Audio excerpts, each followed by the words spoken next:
La valoración de alto riesgo que etiqueta a ciertos fenómenos naturales pasa por la preparación de los organismos de prevención y socorro, además de la cultura de prevención de la comunidad y sus organizaciones representativas. El análisis de cómo enfrenta fenómenos naturales que de forma recurrente se presentan en el país merece ser contrastada con el impacto de otros fenómenos atmosféricos que afectan a las islas del Caribe, a Norte y Centroamérica por igual. Huracanes, terremotos, sequías, daños ambientales y desaparición de especies naturales son para la ciencia manifestaciones propias del cambio climático, ante el cual potencias como Estados Unidos, China y la India deberían tomar acciones claras y contundentes. El paso de los poderosos ciclones Harvey, Irma y ahora María por las islas de Barlovento, Sotavento y México han dejado una estela de destrucción inimaginable de su infraestructura social y productiva, en especial el turismo, machacado hasta las astillas y cuya dimensión mortífera debe obligar a la sociedad hondureña a pensar como las víctimas de tales acontecimientos. Recientes sismos en México, Guatemala y el occidente de Honduras, con su secuela de pérdidas humanas y estructurales, magnifican la fragilidad social ante el cataclismo de tal envergadura. En Honduras se reportaron daños en el occidente, norte y zona central del país, con casas, muros, puentes y carreteras dañadas o destruidas. También la Comisión Permanente de Contingencias COPECO confirmó la pérdida de 13 vidas en hechos como pretender cruzar cauces crecidos o fatalidades como el de una madre de familia y su pequeña que murieron ahogadas al caer en una quebrada cuando intentaban esquivar una mototaxi conducida a exceso de velocidad. Asimismo, el Sistema Nacional de Gestión de Riesgos SINAGER viene declarando diferentes estados de alerta ante las constantes lluvias, en particular por la reactivación de una falla geológica que ha destruido viviendas y tramos carreteros en el departamento de Ocotepeque. Al 22 de octubre del año anterior, el Cuerpo de Bomberos informó de 14 personas fallecidas en distintos puntos del país a causa de las fuertes lluvias. De estas víctimas, 6 quedaron soterradas y 8 por ahogamiento.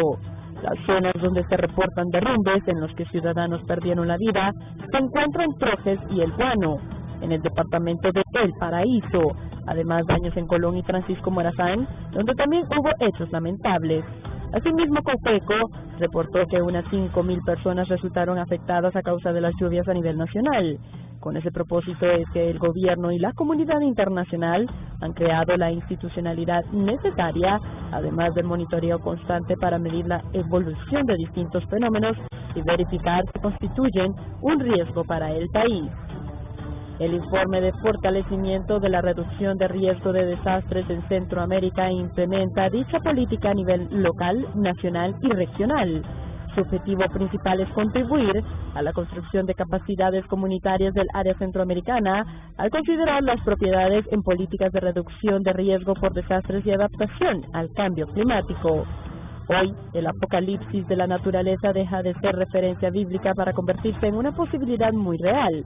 Nunca antes se llegó tan al límite entre lo catastrófico y la supervivencia como vemos ahora en un contraste al llamado del Premio Goldman 2016 Berta Cáceres: Despertemos humanidad, después será demasiado tarde. Para la entrevista les informó Amanda Mena y Samantha Velázquez.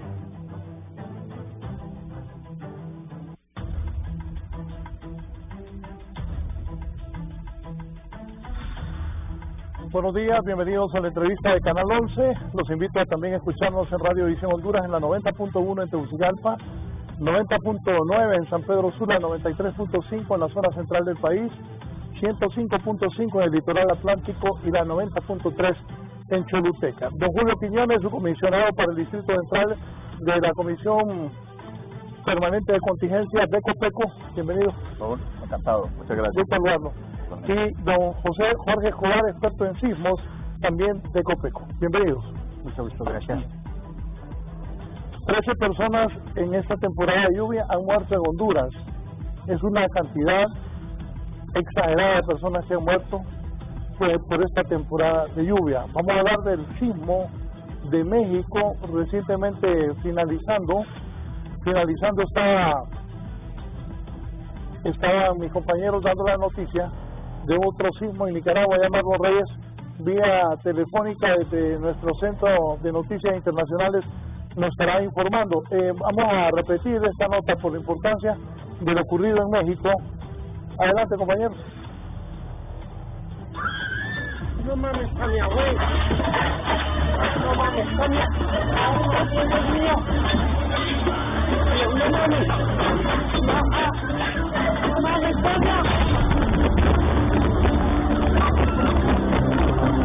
Una catástrofe vivió México el mediodía de hoy martes cuando un potente sismo de magnitud 7.1 estremeció brutalmente el territorio mexicano.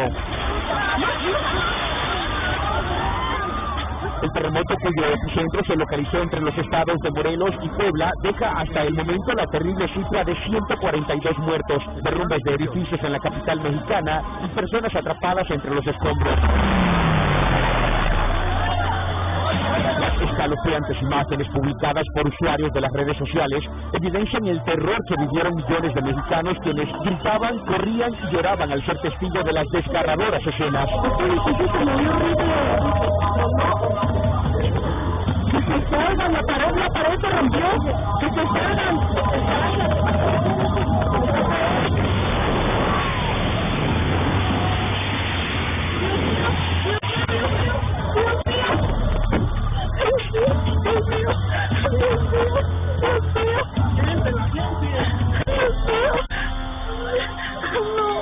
La Estatal Eléctrica de México confirmó que al menos 3.8 millones de mexicanos se quedaron sin electricidad.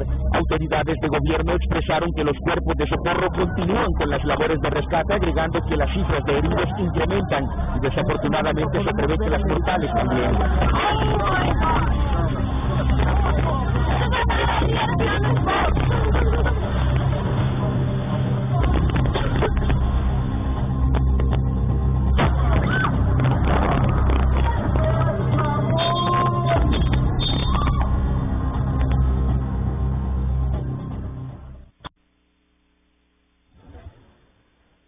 Bien, voy a hacer contacto en un momento con mi compañero Marlon Reyes para que nos cuente qué es lo que ha pasado en Nicaragua en las últimas horas.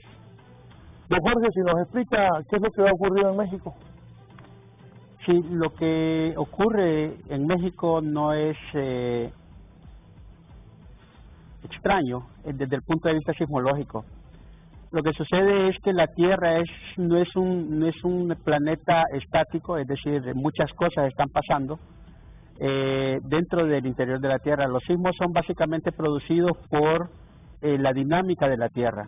A 40, 50 kilómetros de profundidad desde donde nosotros estamos, el calor interno de la Tierra es tan grande que ya los materiales no son sólidos, están en un estado como de una pasta muy caliente. Y en el núcleo de la Tierra, el centro de la Tierra está aproximadamente a 6.000 grados centígrados. Entonces, esta termodinámica interna de la Tierra produce unas fuerzas muy grandes en la parte que está fría de la Tierra, que es la corteza. Estas fuerzas son extremadamente grandes y nosotros estamos parados casi sobre la capa de la Tierra, que nosotros le denominamos la corteza. Esta corteza es muy rígida. Cuando estas fuerzas son tan grandes que rompen la corteza terrestre, es cuando nosotros decimos que se produce un terremoto, un sismo. Y la rotura de esta corteza terrestre libera energía en forma de ondas mecánicas, que es lo que la gente normalmente denomina temblores. En el caso de México, preliminarmente se había dicho que la profundidad del sismo era de 10 kilómetros, lo cual lo ubicaba como un sismo directamente en la corteza continental.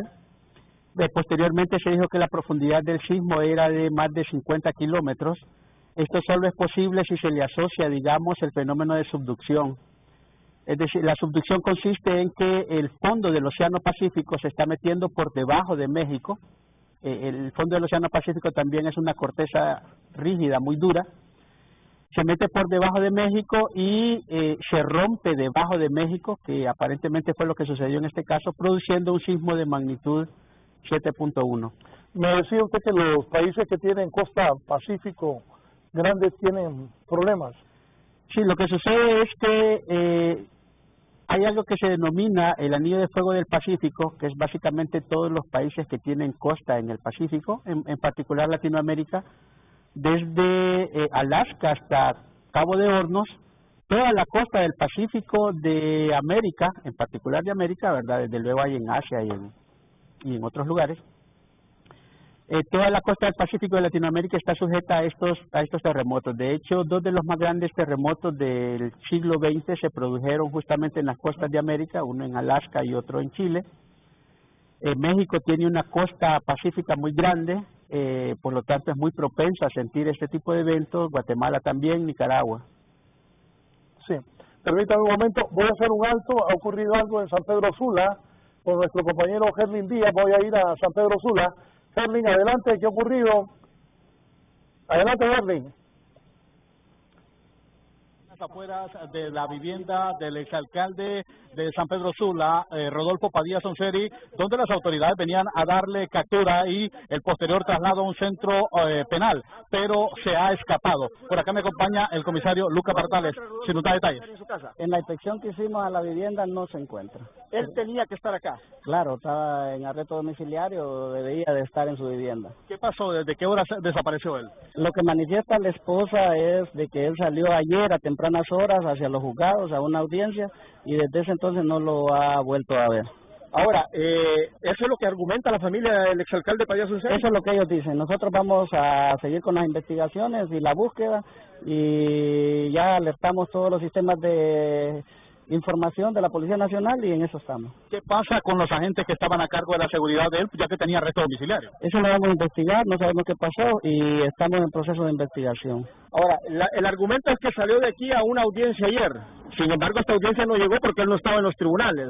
¿Esto es lo que manifiesta la familia? Sí, eso es lo que manifiesta la familia, que él salió hacia esta audiencia, pero no saben qué pasó después. ¿Se revisó cada rincón de la residencia de Rodolfo Padilla Sonseri? Claro, tuvimos casi una hora revisando cada una de las partes de la vivienda, pero estamos sujetos a volver a entrar. Vamos a coordinar otra nueva inspección con más tiempo y con más personal profesional. Hace 2 horas están ustedes aquí inspeccionando la vivienda. Hace 2 horas. Desde ayer. Bien, muchísimas gracias. Eso es lo que ha manifestado el agente Bardales de la Dirección Policial de Investigación Criminal, quien ha dicho pues que la revisión empezó en horas muy tempranas de la mañana. Esta es la vivienda donde vive el exalcalde Rodolfo Padilla Sonseri, pero las autoridades pues no lo han encontrado. Ha escapado luego de que tenía ya orden de aprehensión de ser trasladado. Su arresto domiciliario a un centro penal de San Pedro Sula, esta modalidad que se le cambió ayer aquí en los juzgados en San Pedro Sula. Esto es lo que podemos informar en relación a este caso del exalcalde Padilla Sonseri. Regreso con usted. Gracias, Gerlin. Voy ahora con mi compañero Marlon Reyes. ¿Qué ha pasado en Nicaragua, Marlon Reyes? Detállenos, adelante, por favor. Nicaragüense de Estudios Territoriales, licenciado Raúl Valladares, y televidentes de la entrevista, se ha registrado un sismo de magnitud en la escala de Richter de 2.9 grados a 5 kilómetros de profundidad, a 56 kilómetros al suroeste de San Juan del Sur, tal como podemos observar en esta imagen que ha compartido la televisión estatal de Nicaragua. Canal 8 de Nicaragua ha compartido esta imagen, dándonos a conocer este nuevo suceso que se reporta desde Nicaragua, el hermano país nicaragüense. Lo repito, un sismo de magnitud en la escala de Richter de 2.9 grados a 5 kilómetros de profundidad y a 56 kilómetros al sureste de San Juan del Sur. Esto es lo que se da a conocer vía el Instituto Nicaragüense de Estudios Territoriales. Por ahora es lo que se conoce. Estaremos, por supuesto, brindándole más detalles una vez que las autoridades de Nicaragua puedan brindar a las respectivas agencias internacionales de noticias más detalles. Por ahora estaremos pendientes para llevarles a ustedes más detalles relacionados a este sismo que también se registra en territorio nicaragüense, licenciado. Bien, gracias, Marlon. Don José Jorge, hablamos de México y tal vez me habla después de esto de Nicaragua. Sí, el sismo entonces se asume que es un sismo de subducción. El fondo del océano, la placa oceánica se mete muy por debajo de México. Se produjo este sismo. Es un sismo que en magnitudes comparables a que ocurrió en Honduras en el 2009. La diferencia es que en el 2009 el sismo que afectó a Honduras se produjo muy lejos de tierra firme en el océano. En cambio, este sismo se produjo en tierra firme, casi debajo de la población, muy cercano. La liberación de energía fue muy grande y muy cerca de la población, y es por eso que nosotros miramos estos resultados tan catastróficos en México. Sí, me decía don Julio Quiñones sobre eso. ¿Qué experiencia tuvimos de ese sismo que fue en el mar, verdad? Sí, y es que la diferencia es que fue en el mar, pero a los mexicanos les pega en la mera capital. Y la densidad poblacional que tiene Ciudad de México. A nosotros nos sucede en costas del Mar Caribe. La infraestructura que está en este sector del Caribe es totalmente diferente a la que se puede encontrar en ciudades como Ciudad de México. Y el otro detalle que veíamos es que hay infraestructura que queda de pie, pero es infraestructura que queda comprometida, es infraestructura que no se sabe realmente si se puede utilizar o habrá que demoler y construir nuevamente. En este caso, el conseguir que la infraestructura quede de pie, lo que contribuye es que personas no mueran soterradas, que es lo que se podría esperar suceda en muchos de estos edificios que colapsaron, que están hablando de una cantidad de arriba de 40 edificios que colapsaron, y para lo cual hay un equipo incluso de expertos hondureños que van a viajar a Ciudad de México para poder contribuir en búsqueda y rescate, incluso un equipo de búsqueda tecnológica también que Copeco tiene dispuesto y que contribuiría muchísimo a poder encontrar algunas personas aún con vida. Don José Jorge, no es para alarmar, pero sí es bueno prevenir. ¿Qué posibilidades hay de sismos en Honduras? Honduras es un país que durante el siglo XX, casi todo el siglo XX, del 1900 hasta el 2000, fue el único país de Centroamérica que no tuvo un sismo realmente destructivo. Eso creó en la sociedad... ¿Nunca hemos tenido un sismo destructivo? En el registro entre 1900 y el 2000. Pero hay un catálogo de sismos históricos que datan desde el año de 1500 hasta... los sismos históricos se menciona el rango desde el descubrimiento de América hasta el 1900, donde se mencionan sismos que sí afectaron Honduras. Hay, de hecho, 3 tsunamis. Hubo un terremoto en el Golfo de Honduras y destruyó Moa, y después le cayó un tsunami, ¿verdad? Esto es reportado por el oficial de la fortaleza de San Fernando de Moa en el 1856. También hay unos reportes de un sismo que destruyó, creo, la iglesia de Ciguatepec en el 1700, y hay otra serie de sismos históricos registrados, algunos de magnitud 6 en el Distrito Central. Lo que se hace básicamente es que se caracterizan las zonas del país para ver cuál es el potencial peligro que estas representan. Esa es la amenaza, es lo que se conoce como la amenaza sísmica. Y de estas caracterizaciones salen posibilidades, ¿verdad? Existen el término que se denomina en sismología el máximo sismo esperado, y este máximo sismo esperado es por zonas, es decir, cuáles son las zonas más propensas a sufrir de este tipo de eventos. Como se sabe que las fronteras de placas son las que producen el 90 al 95% de los sismos más grandes, la pregunta es qué tan lejos está Honduras de estas fronteras de placa. Bueno, desgraciadamente, ¿verdad? Hay una frontera de placa que divide la placa de Norteamérica con la placa del Caribe, donde está Honduras. Esta frontera de placa pasa justamente enfrente de las islas de la bahía, entra frontera con Guatemala, ahí por Omoa, ¿verdad? Y se introduce a Guatemala. Esta frontera de placa, entre la placa de Norteamérica y la placa del Caribe, fue la que produjo el sismo del 2009, que produjo algunos daños aquí en Honduras. Gracias a Dios fue relativamente lejano, pero hay que recordar que esta frontera de placa pasa muy cerca después también de lugares más poblados en Honduras, y es la misma que en 1972, si mal no recuerdo, produjo un sismo de magnitud 7.5 en Guatemala, el cual tuvo ocasionó la muerte de aproximadamente 23,000 personas. Entonces, cuando se habla de amenaza sísmica en Honduras y de las zonas que son más propensas a este tipo de cosas, entonces estamos pensando en frontera con Guatemala, siguiendo una línea hacia las islas de la bahía.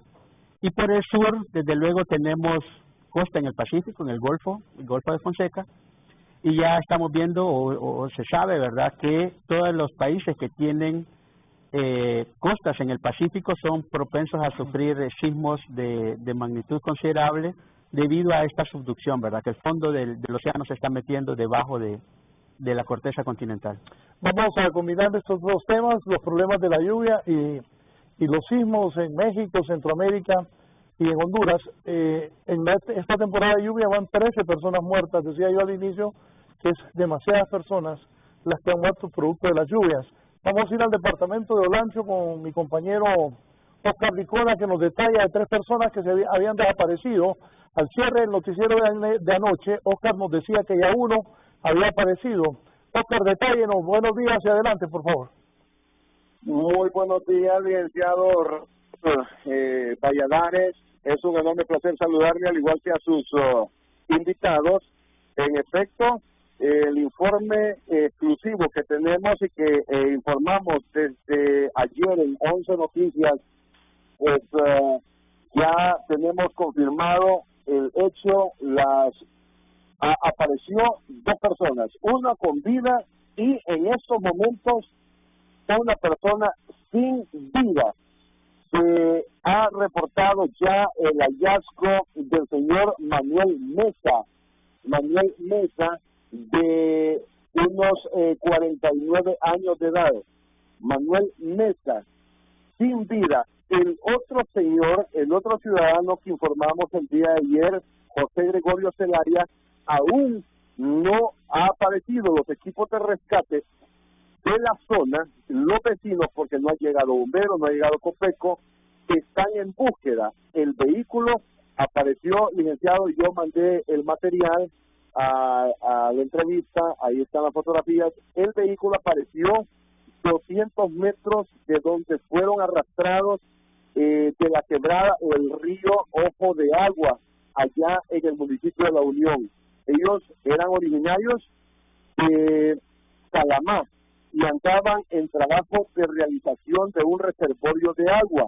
Cuando intentaron cruzar en un vehículo, fueron arrastrados por la quebrada en una creciente, y un señor de 70 años, el cual en estos momentos solo sabemos que lo conocen en el pueblo como Nayo, se agarró de unas ramas de un árbol y sobrevivió.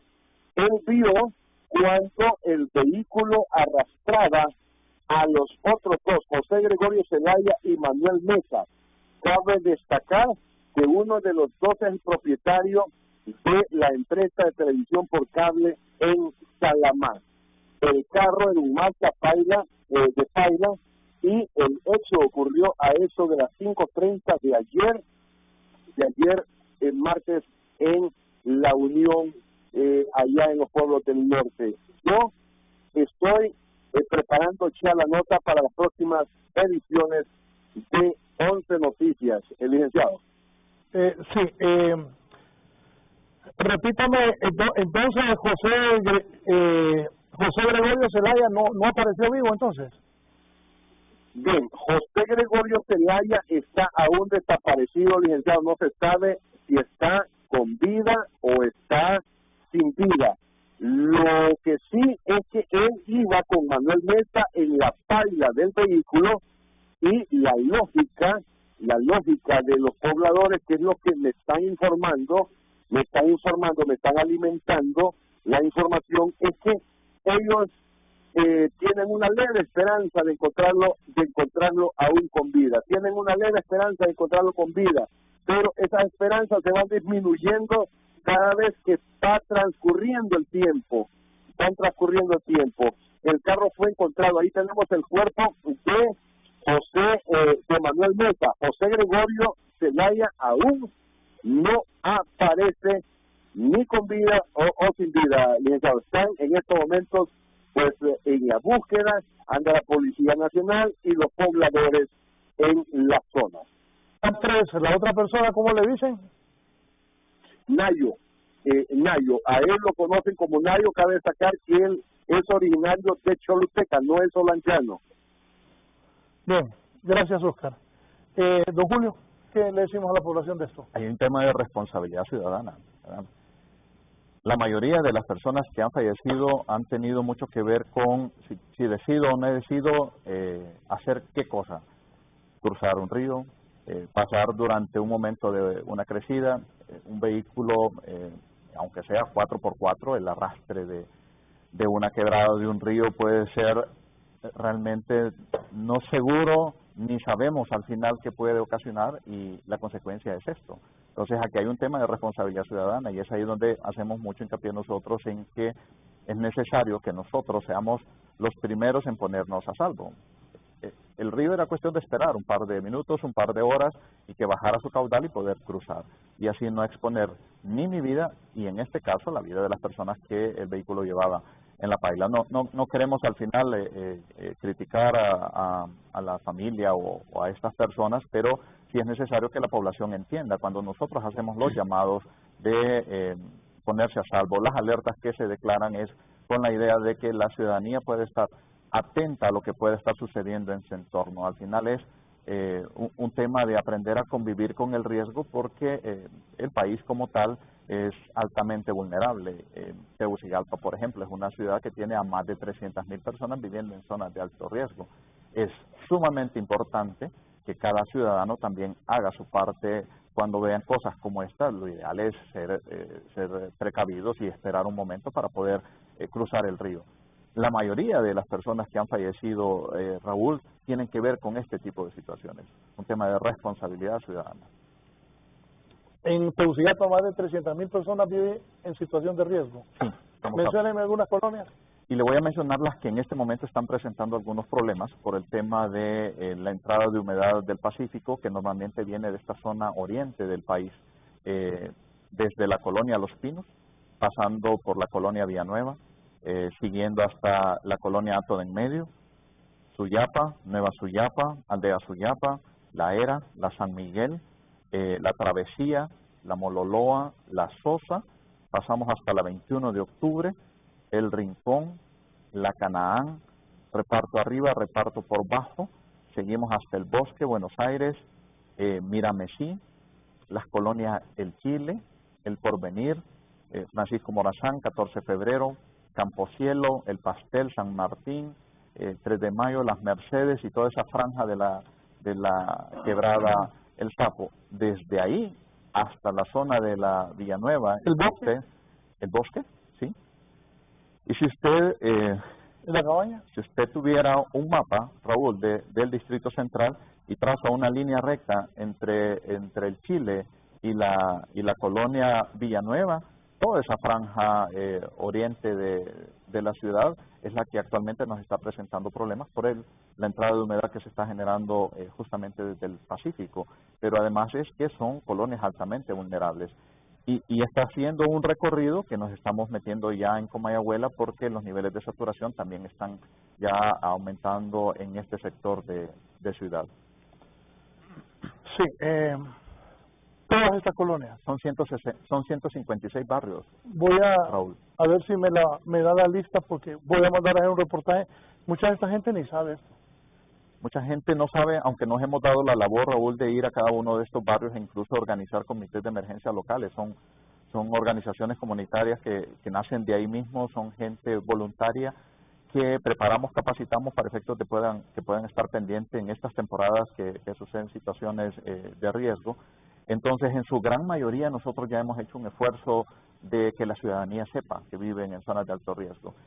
Y trabajamos mucho en que puedan al final aprender a convivir con el riesgo, sabiendo que están expuestos a que, ya sea en temporada de lluvias, por inundaciones, por deslizamientos o por cualquier otro tipo de situación relacionada, puedan exponer sus vidas. Entonces, hay un trabajo que se ha venido realizando estos últimos 2 años. Incluso hemos intensificado la labor de preparación comunitaria para que nuestra primera respuesta, incluso como sistema, sea de la misma comunidad, de gente que ha sido preparada, capacitada y equipada incluso para poder atender situaciones como primera respuesta.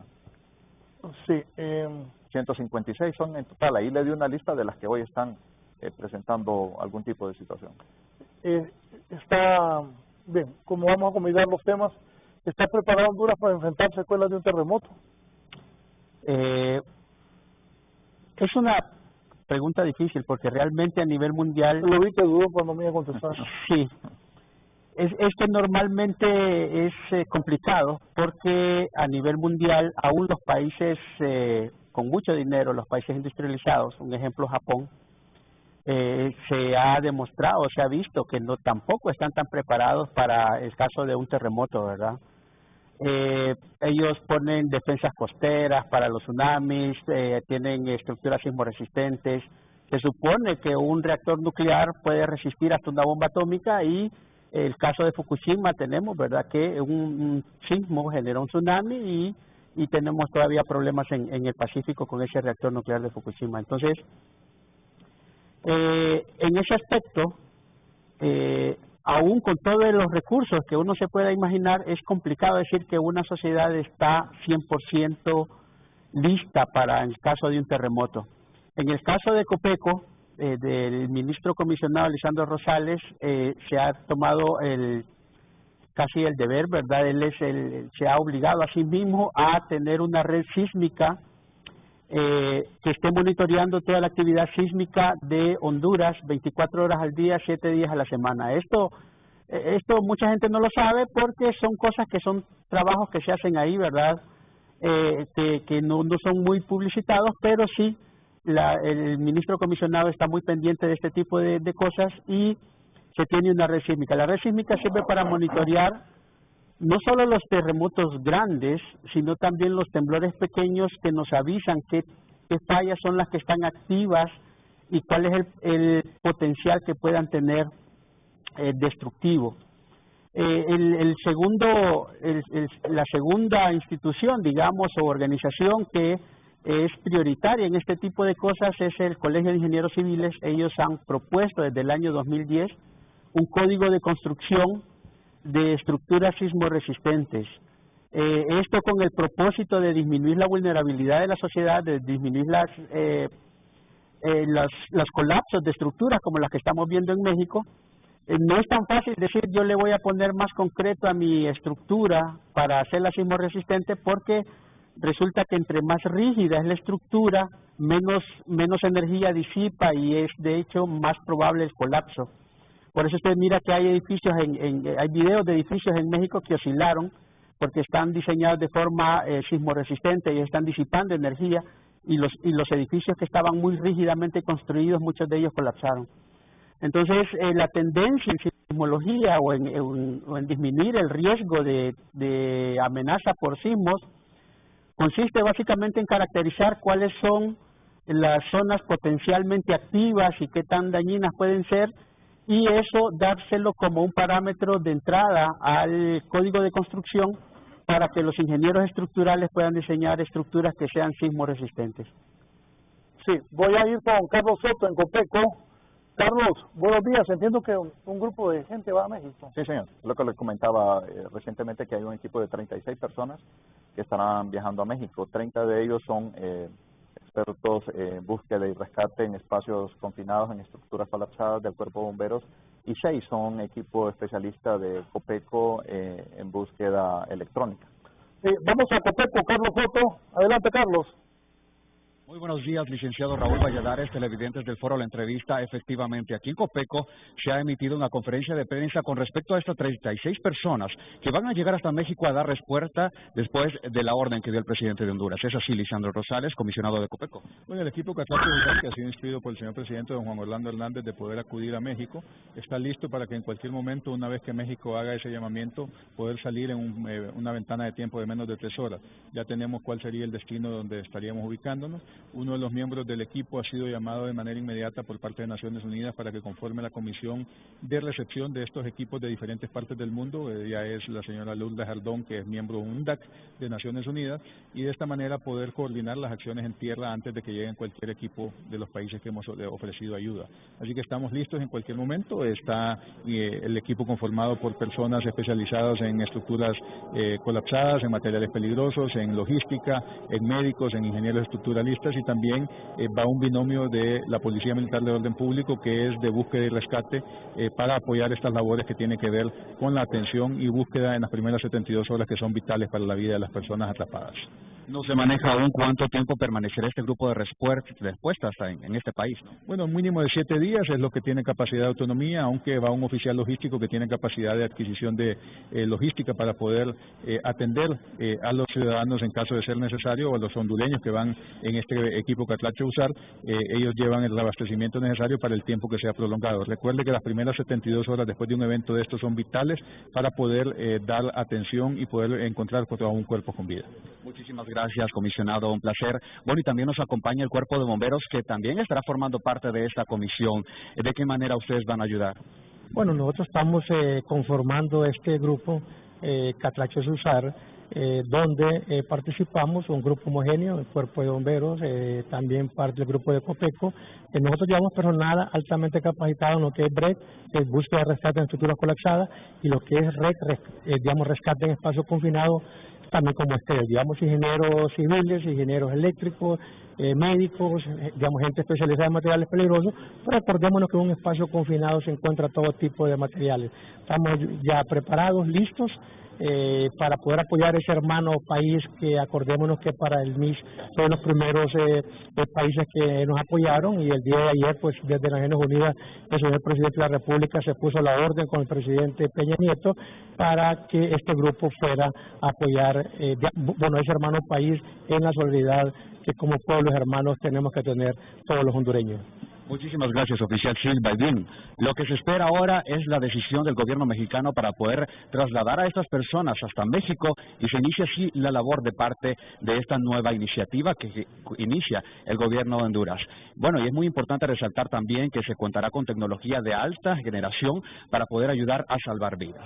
No sé si tiene alguna consulta, licenciado Raúl Valladares. Y con tecnología.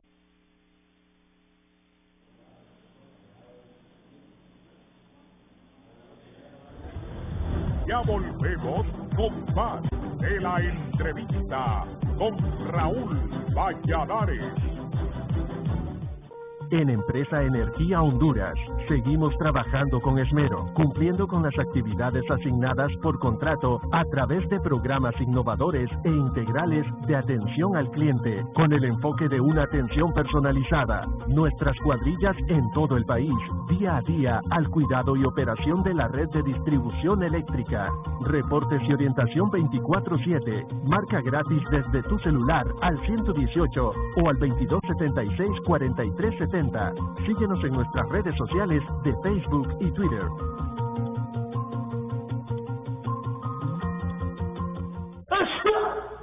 Me siento mal, creo que no voy. ¿Qué? Después de tantos ensayos. Tú decides qué hacer con esa fuerte gripe. Prueba las nuevas Tapsin Extra Fuerte, ahora con mucho más poder antigripal, para aliviar rápidamente los síntomas de la gripe más fuerte. Tapsin Extra Fuerte, el poder antigripal que te levanta.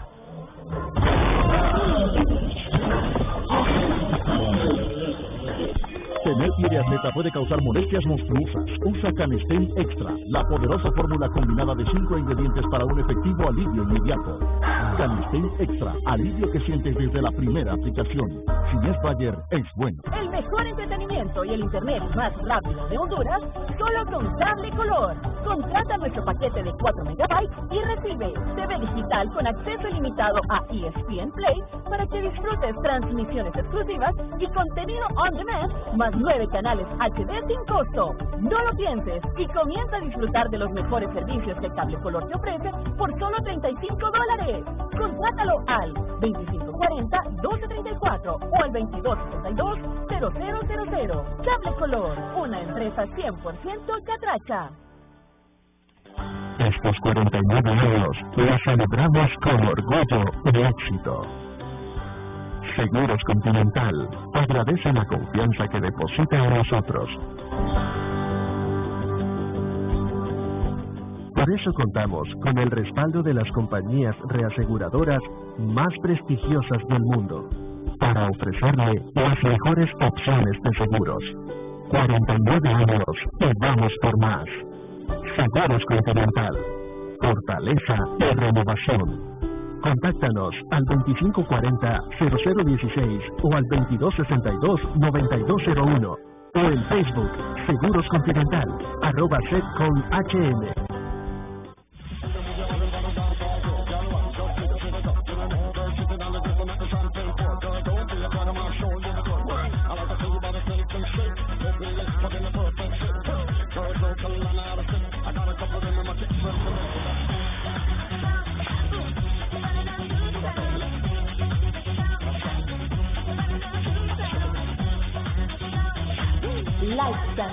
Desarrollo Físico Integral Estética. Colonia Palmira, Boulevard Morazán, Tegucigalpa, Honduras.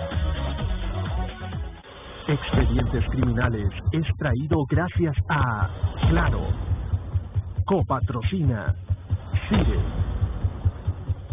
Un gringo que cambió la vida de muchas personas humildes, que también era un abusador y pedófilo.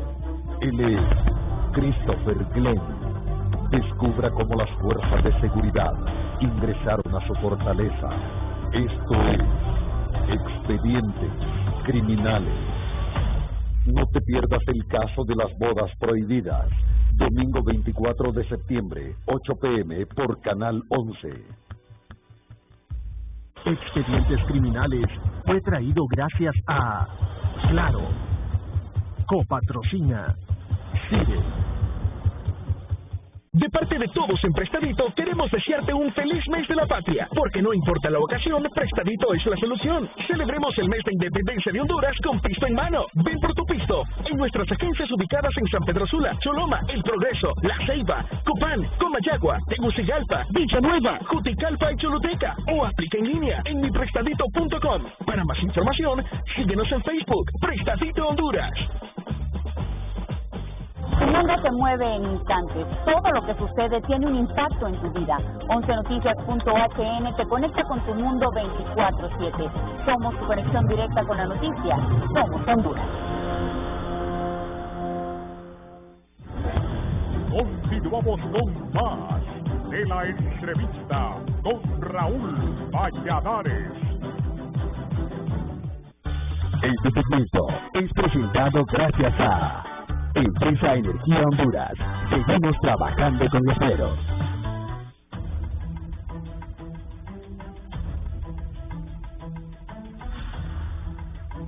Bien, continuamos. ¿Qué experiencias se han aprendido las autoridades de Honduras de gestión de riesgos del terremoto del 2008?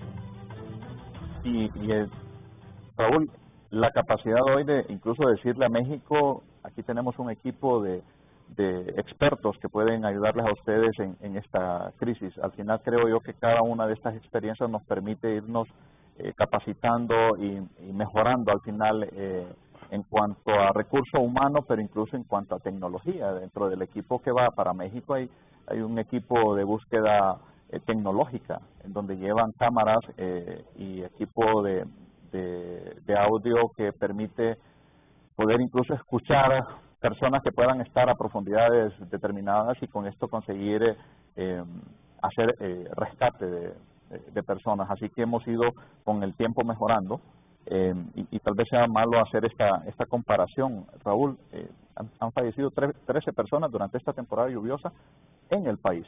En el 2010, cuando el paso de Ágata aquí en la capital, murieron 13 personas solo en la capital. O sea, feo hacer esta comparación, pero con el tiempo hemos ido mejorando incluso en cuanto a que la población entienda, sepa que debe también hacer su parte. Entonces, los números son feos en cuanto a la cantidad de muertos. Solo le quería decir eso.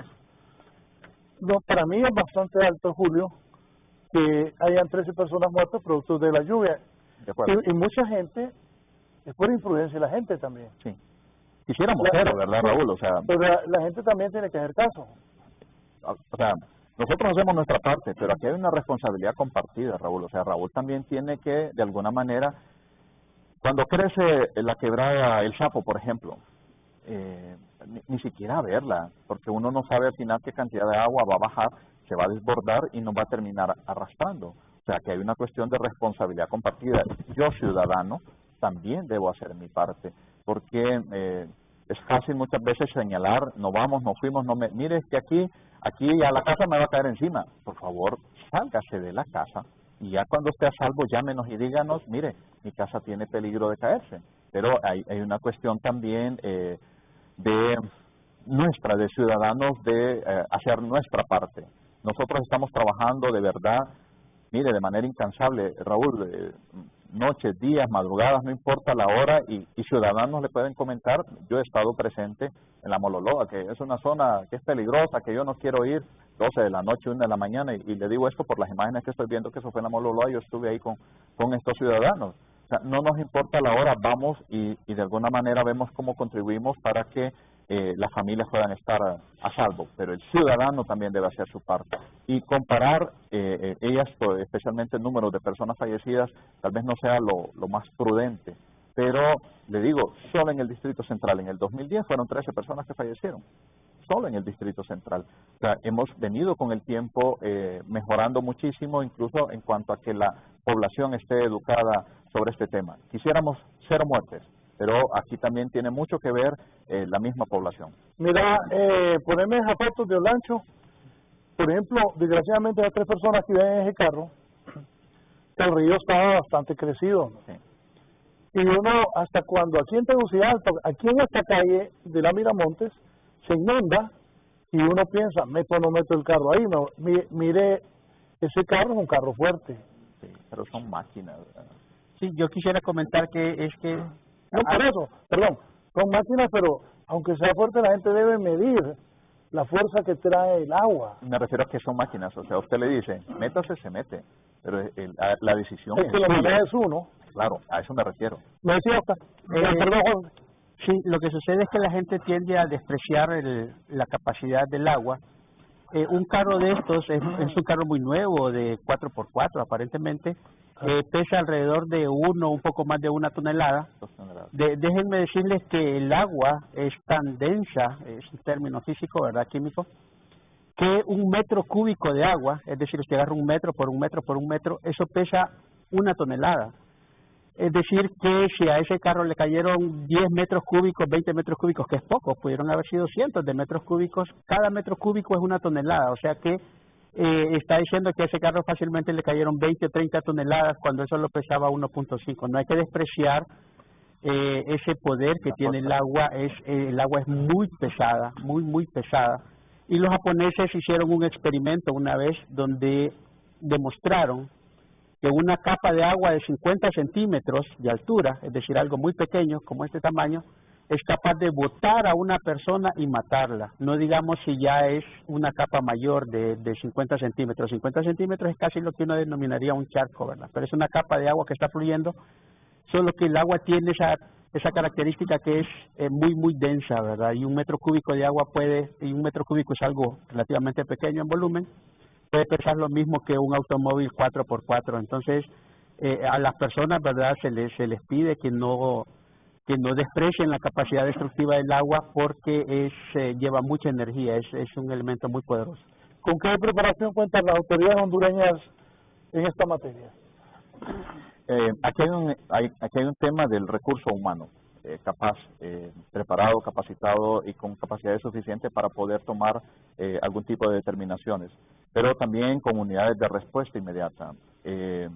Nosotros hacemos un trabajo preventivo, Raúl, durante el tiempo seco para poder organizar a la población, para poder preparar a la población, para poder equipar a la población, para poder instalar instrumentos que nos permita tomar decisiones como el porqué de la alerta María aquí en el municipio del Distrito Central.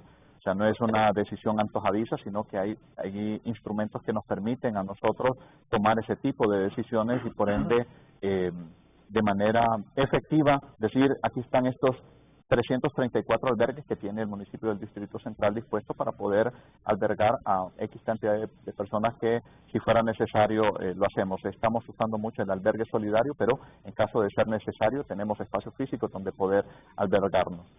Copeco tiene albergues móviles, Copeco tiene equipo de respuesta para poder hacer habilitación de tramos carreteros, para poder dar asistencia humanitaria, hay recurso humano capacitado para poder tomar la determinación de si esta familia sigue o no sigue. Logísticamente estamos hoy mucho más preparados que históricamente en el país se ha podido. Recurso humano dispuesto en todo el país, hay 7 regionales de Copeco en todo el país, en cada uno de los sitios de mayor interés tenemos nosotros determinado al final qué zonas son las que están más propensas a sufrir daño y es donde más hemos dispuesto recurso humano y equipo suficiente para poder atender este tipo de eventualidades. Raúl, hemos sido, y no es porque yo trabajo en Copeco, pero hemos sido efectivos en cuanto a poder llegar a cada uno de los casos. Hay muchas personas que quieren una respuesta en cuanto a que hey, construyame este muro, porque mire que mi casa se me va a caer. Yo tengo también la responsabilidad como ciudadano de construir mi casa en una zona segura. Si me meto, y nos ha pasado, si me meto dentro del margen de la quebrada, seguro, cuando la quebrada crezca, esta se va a llevar mi casa o se va a pasar por en medio de mi casa y me va a ocasionar daños. Hay equipo humano y logístico más que suficiente para atender todo lo que se nos ha estado presentando, lo hemos atendido sin ningún problema, Raúl. Voy con don Carlos Agurcia, él está desde Guadalajara, México. Don Carlos, buenos días, lo escuchamos. Sí, buenos días, mi estimado don Raúl. Un gusto saludarlo desde esta bella ciudad. ¿Sí me escucha? Sí, lo escuchamos. Sí. Mire, pues yo quería más o menos hacerle un comentario respecto al tema, es muy interesante. Yo vivo en Guadalajara, estoy a 700 kilómetros de la Ciudad de México, soy hondureño. Pero el día de ayer me contaba en el piso 18 de una torre en la Ciudad de México y la verdad el temblor que se sintió es algo impresionante. Pero también les quería comentar, en días anteriores estuvimos por Europa y nosotros estamos con una aplicación de prevención de este tipo de eventos, así como huracanes y registros volcánicos en todo el mundo. Y nos pasaron unas alertas y gracias a las alertas que nos pasaban en tiempo real, desgraciadamente no se puede predecir en cuánto tiempo va a suceder el evento. De hecho, ayer tuvimos una alerta, 24 horas antes del evento, que sucedió ayer, tuvimos una alerta a las 14 horas, no, más o menos a las 13 horas 15 minutos, sí, de que iba a temblar, pero no sabemos en qué parte. Sabíamos que tenemos el país, tenemos una zona geográfica, pero puede abarcar 4, 5, 6 estados y es impredecible, ¿no? Uno no puede estar en un campo de fútbol, no puede estar esperando a ver qué pasa, tiene cosas que hacer, tiene que tratar de hacer su vida normal. Eso es lo complicado. Y desgraciadamente aquí en México, pues, este tipo de cosas no las toman en serio. O sea, créame que la alerta que tenemos en tiempo real es una aplicación que a uno le cuesta, ¿no? Y a mí me cuesta un billete haber bajado la aplicación, a estarla pagando, pero esa alerta me registra en tiempo real lo que va a pasar en cualquier parte del mundo antes.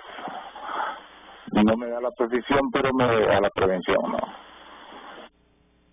Bien, gracias a don Carlos Agurcia, un compatriota nuestro que vive en Guadalajara. Susana López desde el Manchén. Está Susana. Buenos días, Susana. Muy buenos días, licenciado Valladares.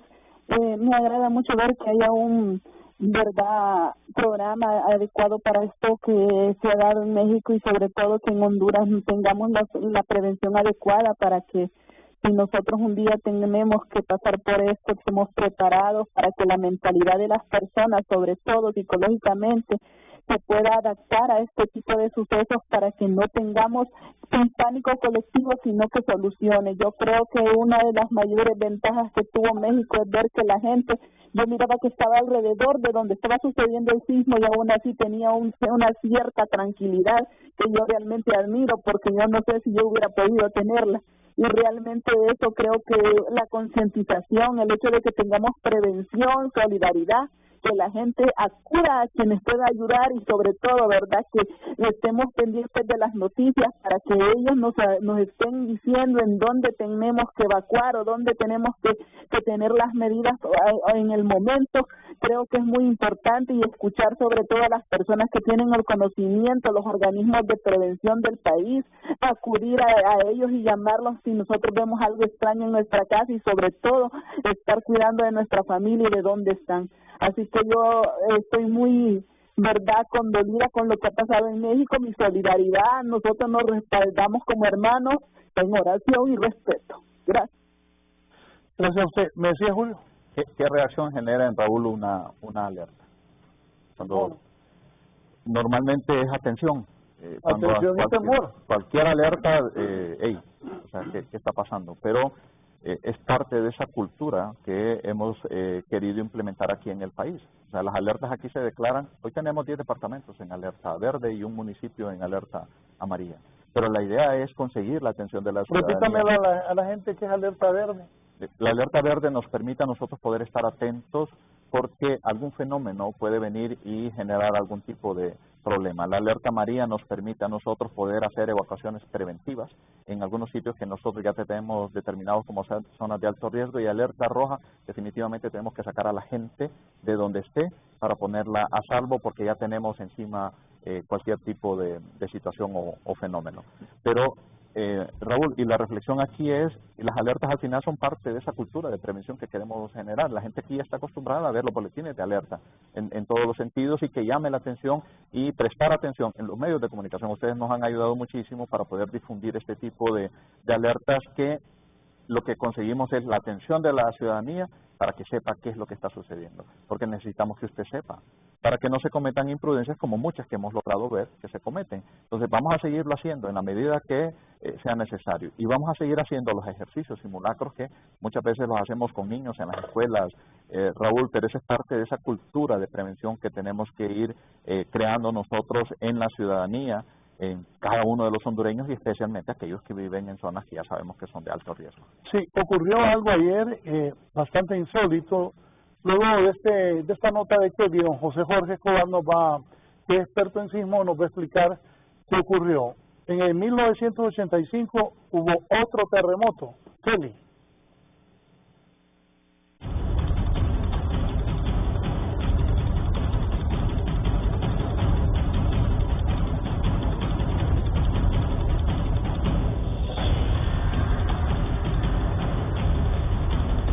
El 19 de septiembre de 1985, México vivió una de las catástrofes más desastrosas de su historia reciente. Este jueves a las 7:17 de la mañana, un terremoto equivalente a 316 bombas nucleares cobró la vida de más de 10,000 personas, dejó más de 5,000 desaparecidos y más de 1 millón de familias sin hogar. Las autoridades y sociedad civil salieron al rescate de quienes quedaron aprisionados en los escombros, de donde unas 4,000 personas fueron salvadas de morir atrapadas.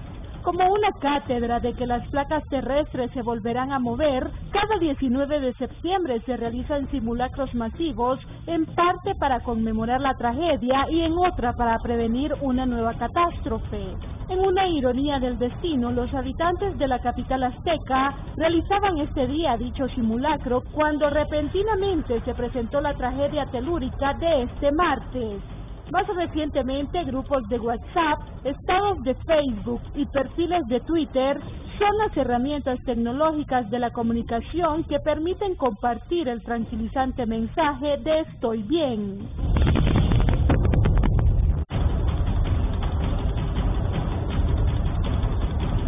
Para 11 Noticias, Kelly Olivera.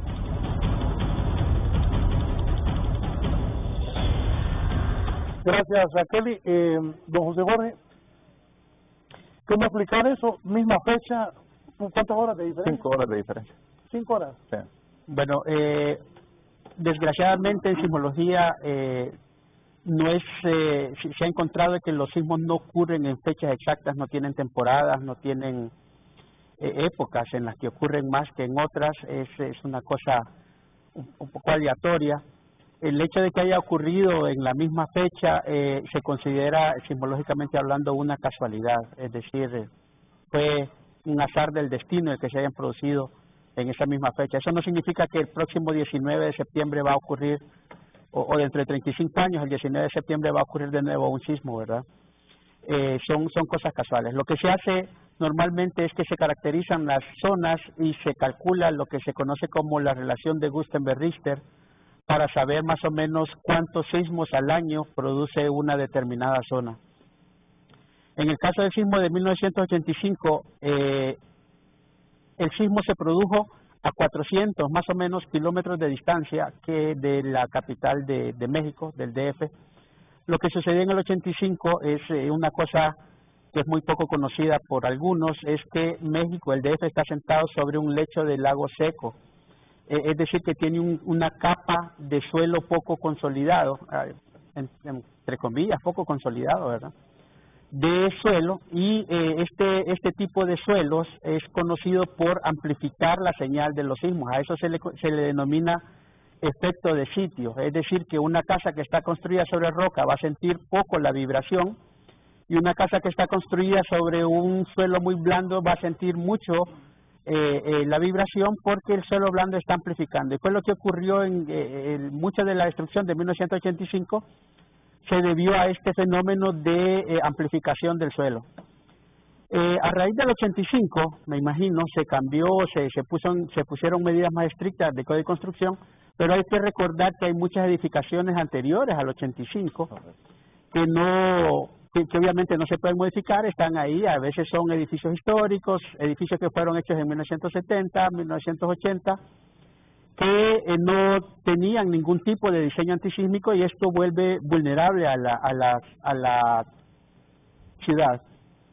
Entonces es difícil porque hay que ir renovando en este aspecto, ¿verdad?, la infraestructura de la sociedad para volverla sismo resistente, pero siempre hay una gran porción de edificios que históricamente hablando, ¿verdad?, no fueron diseñados porque en aquella época no se consideraban diseños antisísmicos. Entonces, en resumen, ¿verdad?, el hecho de que hayan ocurrido los dos el 19 de septiembre se considera una casualidad y no algo como que está programado, que la sismicidad en el DF siempre va a ser el 19 de septiembre cada cierto tiempo.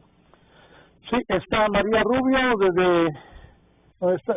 María Rubio, y luego San José de la Vega, María Rubio, y luego vamos a ir a la Kennedy con Alejandro Barahona. María, buenos días. Escuchamos.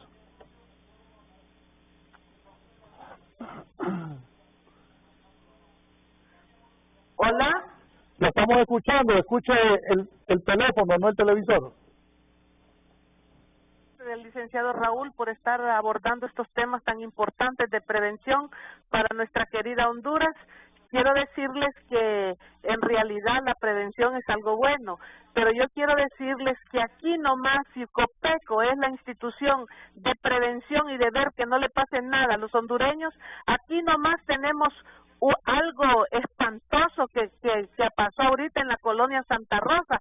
Todos esos vecinos de todas esas colonias tuvieron que tomarse la calle, la calle del sur está tomada porque ahí es un desastre, han habido accidentes y tantas cosas. Yo incito a Copeco que vayan a la alcaldía y que vayan a resolver ese problema de esos conciudadanos aquí nomás en la Santa Rosa, en la Cruz Roja y no sé cuántas colonias aledañas ahí están que en un caos.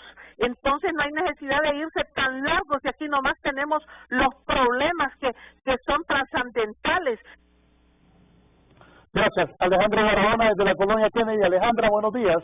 Buenos días, Raúl. Un placer saludarle esta mañana. Pues realmente es sorprendente todo lo que está pasando, ¿verdad?, en todos los países, y realmente nosotros como país debemos de tener las medidas de precaución, la prevención. Yo les agradezco, ¿verdad?, a Copeco, ¿verdad?, porque siempre ellos están al tanto y siempre nos brindan la información necesaria, y cualquier anomalía, Raúl, que nosotros miramos en nuestro país, pues también tenemos el derecho de informar, ¿verdad?, 91, ¿verdad?, que ha sido una institución excelente que se ha puesto a la mano de todos los hondureños, y que realmente por lo que está pasando en México, pues como hermanos hondureños tenemos que ayudar, ¿verdad, Raúl?, porque ellos nos ayudaron, y acuerdo bien yo que en el huracán Mitch ellos nos brindaron nuestra ayuda, así que nosotros vamos a hacer lo mismo, ¿verdad?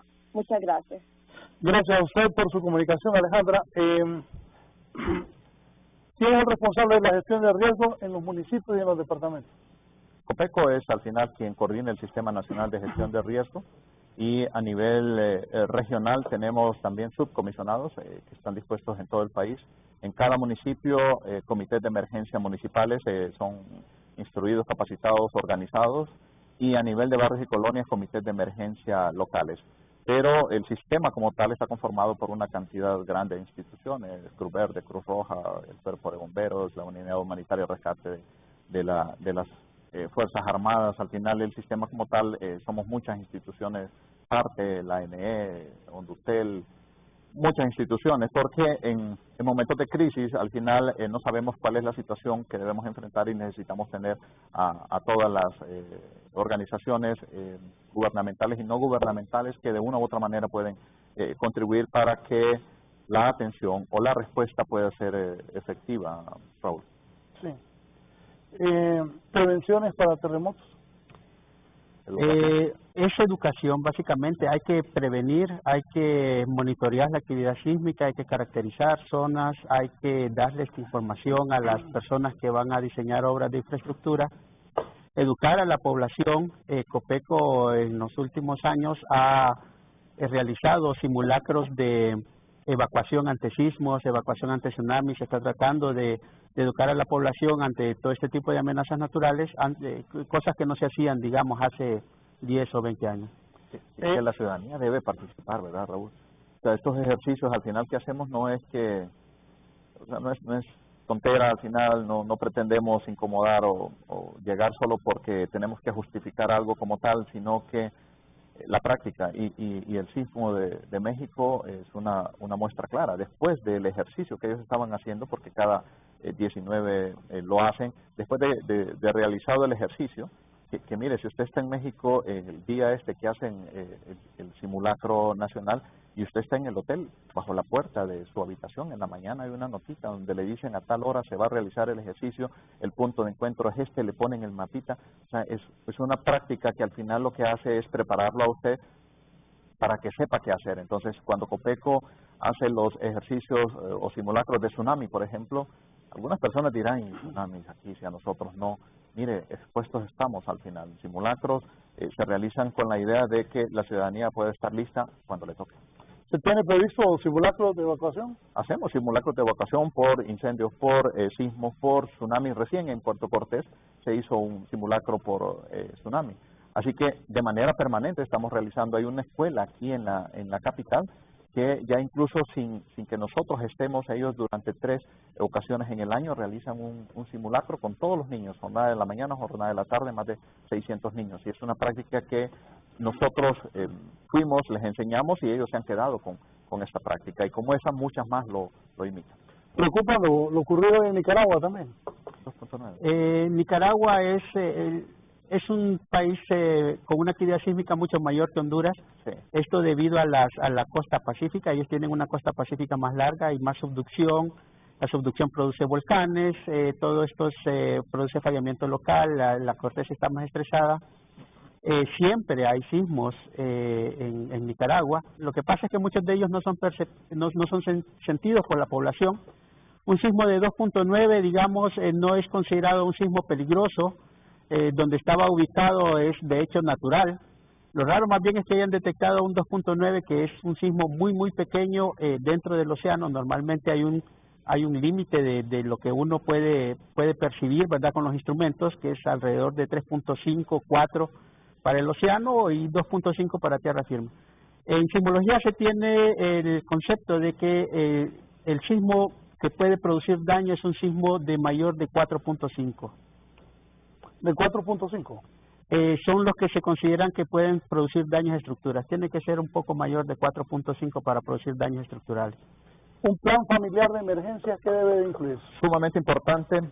Yo debo tener, si tomo medicamentos, yo debo tener los medicamentos que consumo a mano, Raúl, por si me toca evacuar. Los documentos importantes y personales debo tenerlos a mano, un radio con baterías, una linterna, es sumamente importante tenerlas a mano, una mochilita con ropa, si tengo niños, una mudada para el niño, una mudada para cada uno de nosotros.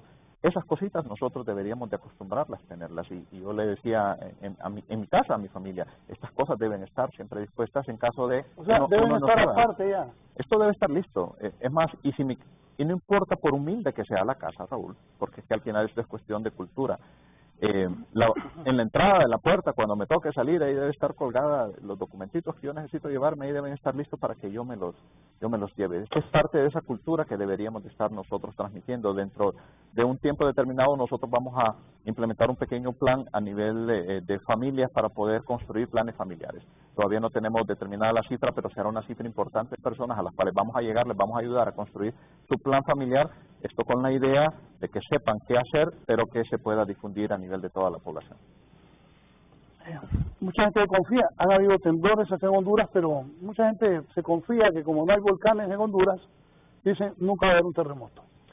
Sí, es una creencia falsa, debo decir, que... Oiga bien, es una creencia falsa, pero todos aquí siempre hemos creído, no, en Honduras no hay volcanes, no hay terremotos. Sí, los volcanes producen sismos, producen terremotos, pero normalmente son sismos cuando las erupciones volcánicas son muy fuertes, que son sismos que son de magnitud 3, magnitud 3.5. El volcán tiene su propia peligrosidad, ¿verdad? La nube piroclástica, los gases, la lava, etcétera, etcétera. Quienes realmente producen los sismos son lo que se denominan las fallas. Las fallas geológicas es cuando la corteza terrestre, que es básicamente roca, se rompe. En este caso, el hecho de que el fondo del océano se esté metiendo debajo de Centroamérica, lo que sucede es que a medida que usted se profundiza al centro de la Tierra está cada vez más caliente. Entonces, esa corteza oceánica que se está metiendo debajo de Centroamérica comienza a derretirse. Y ese material derretido sube como lava y forma la cadena de volcanes. Por eso ustedes miran la cadena de volcanes alineada con la costa del Pacífico. Entonces, claro, la gente mira volcanes y siente terremotos y dice los terremotos son producidos por los volcanes. Realmente no. Los terremotos y los volcanes están siendo producidos por la zona de subducción, que es la zona del Pacífico metiéndose por debajo. Las fallas locales, que son un montón de, folclóricamente hablando, de rajaduras, ¿verdad?, en la roca. Esas hay miles en todo el territorio nacional, eventualmente se mueven, algunas se mueven muy poco, otras se mueven bastante.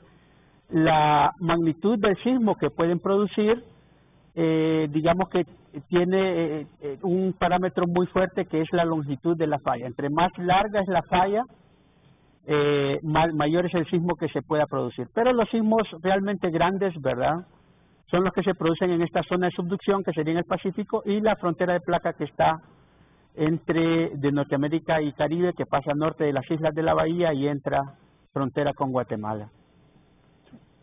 Estamos expuestos al final. Lo que acaba de decir José Jorge en resumen es que estamos expuestos. Por ende debemos estar listos. Por ende debemos hacer nosotros nuestra parte. Estamos acostumbrados a que nos inundamos o se nos caen los cerros y nos generan problemas como los que estamos viviendo aquí en la capital en este momento, pero también el tema sísmico es un tema que hay que darle la importancia que corresponde, hay que trabajar en el tema de educación.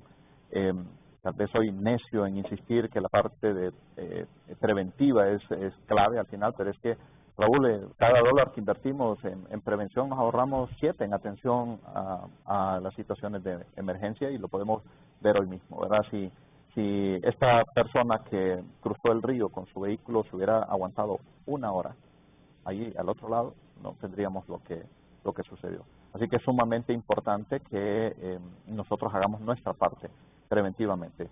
COPECO, los comités de emergencia municipales y otras autoridades como tales estamos trabajando. Si hubiera esperado de carro 1 hora, no pasa desgracia. 1 hora, Raúl. Y la pérdida de vidas humanas, la pérdida material que hay ahí. Y ahora pensemos en las familias de estas personas que hoy están fallecidas. ¿Qué va a pasar con ellos? No sabemos cuál es, si él era el proveedor al final en este hogar, ¿qué pasa ahora con esta familia, señora, hijos, no sé qué al final hay detrás de esto. era cuestión de un rato. Si usted ve, ahí ya había bajado su caudal un rato más. Era cuestión de esperar nada más. Yo creo que debemos nosotros ser prudentes y muy responsables, Raúl, de nuestros propios actos. Sí. José Jorge Escobar, como experto en sismos, ¿qué recomienda a la población? Siempre es la prevención, estar listos, como decía mi compañero, ¿verdad? Saber exactamente qué es lo que se debe hacer antes, durante y después de un sismo. Hay información en Copeco disponible. Siempre hay que mantener la calma. Nosotros en Copeco estamos trabajando 24 horas al día, 7 días a la semana, tratando de identificar todas las posibles amenazas naturales que puedan afectar al país, pero se requiere que la población esté atenta a todos los comunicados que emita Copeco en caso de que nosotros detectemos algo que pudiera ser potencialmente peligroso para la sociedad. Bien, agradezco su comparecencia esta mañana. Muy amable. Muy gentil. Don Julio, ¿qué nos dice? ¿Qué recomienda a la población? 13 personas muertas producto de la lluvia ya este año. ¿Qué le recomienda a la gente? Y lo que él dice es cierto. La gente tiene que tener prudencia. Tiene que tomar las medidas de seguridad para que no ocurra una desgracia. Mire que Lisandro Rosales siempre anda en su vehículo una mochila, la mochila de 72 horas. Y es una cuestión que nos la pasa metiendo en la cabeza a todos, pero es que ese es un chip que debemos de tener nosotros como ciudadanos. O sea, nosotros debemos estar listos al final para cualquier tipo de situación, y más si vivimos en zonas de alto riesgo. El trabajo preventivo al final es sumamente importante, el que nosotros conozcamos el entorno en el que vivimos es sumamente importante, pero más importante aún que seamos prudentes. Gracias, Raúl. Gracias a ustedes por su amable atención. Los invito a continuar en sintonía de Canal 11. Que estén bien. Este segmento fue presentado gracias a Empresa Energía Honduras. Seguimos trabajando con esmero.